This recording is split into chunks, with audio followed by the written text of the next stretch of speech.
Hello students, কেমন আছো সবাই?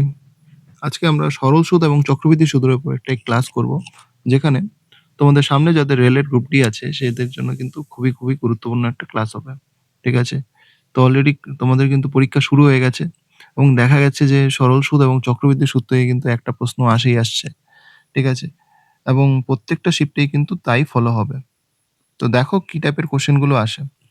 তো ফার্স্টে দেখো এই কোশ্চেনটায় কি বলেছে যে ৮,০০০ টাকা ২ বছরের জন্য ৫% বার্ষিক হারে বিনিয়োগ করা হলো। সরল সুদ এবং চক্রবৃদ্ধি সুদের মধ্যে পার্থক্য কত? তো দেখো একদম বেসিক কোশ্চেন এটা, এবং এই ধরনের কোশ্চেনই আসে যখন তোমাকে বলবে সরল সুদ বের করতে। তাহলে বছর মানে ২ বছরের সাথে ৫% কে গুণ করে দাও, তাহলে সুদ বেরিয়ে যাবে। তার মানে কত হয়? ৫ দুগুণি ১০। এটা হচ্ছে আমার সরল সুদের জন্য। আমি এখানে লিখে দিচ্ছি সরল সুদ। আবার যখন আমাকে চক্রবৃদ্ধি সুদটা বের করতে হবে তখন কি করবে? মানে এই যে ১০ যেটা বেরোলো, এটাকে লেখো, দশমিক দাও। তো দশমিক হবে এবং ৫% আছে, তো এটা স্কোয়ার করে দাও। ৫% এর স্কোয়ার মানে ৫ এর স্কোয়ার করো। ৫ এর স্কোয়ার করলে কত হয়? ২৫। তাহলে ১০.২৫ হবে এটা। এটা হবে আমার চক্রবৃদ্ধি সুদ। চক্রবৃদ্ধি সুদ। এখন আমাকে বলছে চক্রবৃদ্ধি সুদ এবং সরল সুদের মধ্যে পার্থক্য। পার্থক্য মানে মাইনাস করতে হবে। ১০ থেকে আর এই যে ১০.২৫ আসে, এটার মধ্যে মাইনাস করতে হবে। যদি মাইনাস করি তাহলে কি হয়? 0.25 হবে। হ্যাঁ কিনা বলো? একদম। তাহলে এই 0.25 এর মানটা আমাকে বের করতে হবে। তো তার মধ্যে কি দিয়েছে? দিয়েছে ৮,০০০ টাকা। তাই ৮,০০০ টাকা যেটা, এটা হলো আমার মূলধন। মূলধন সবসময় ১০০ মান হয়। মূলধন সবসময় কিসের মান হবে? ১০০ মান হবে। আর আমাকে বের কি করতে হবে? 0.25 এর মানটা। তাহলে গুণন 0.25 লিখো। এখন দেখো, দুটো শূন্য কাটা যায়।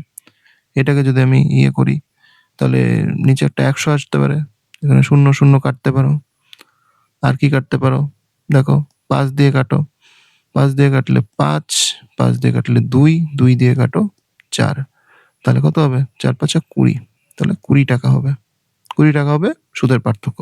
Option C. ঠিক আছে? তো এইভাবে কিন্তু তোমরা এই ধরনের কোশ্চেনগুলোকে অ্যাটেম্প করবে। ওকে? দেখো, আরো কোশ্চেনস আছে।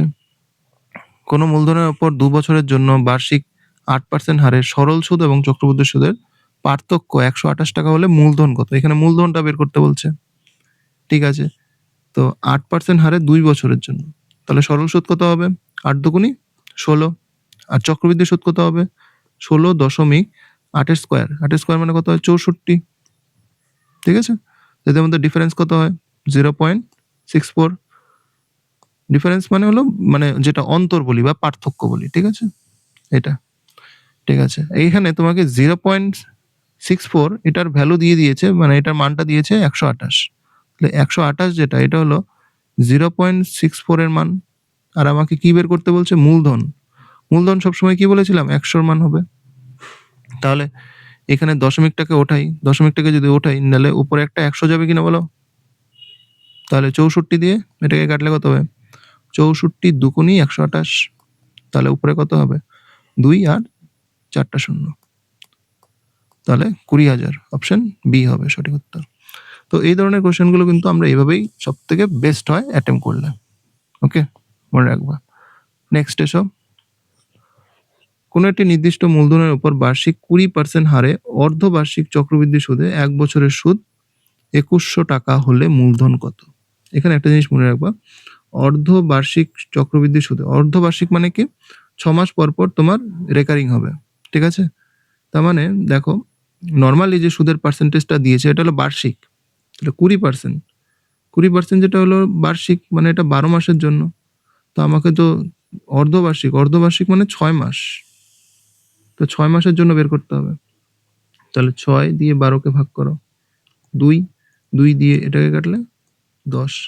তার মানে ৬ মাসের জন্য আমার সুদের হার কত হবে? 10% করে হবে। আর আমাকে ১ বছরের জন্য বের করতে বলছে। তো ১ বছরে ৬ মাস পর পর হলে দুইবার আমার কাজ করবে কিনা বলো? কারণ ৬ মাস প্লাস ৬ মাস মিলেই তো আমার ১ বছর হবে।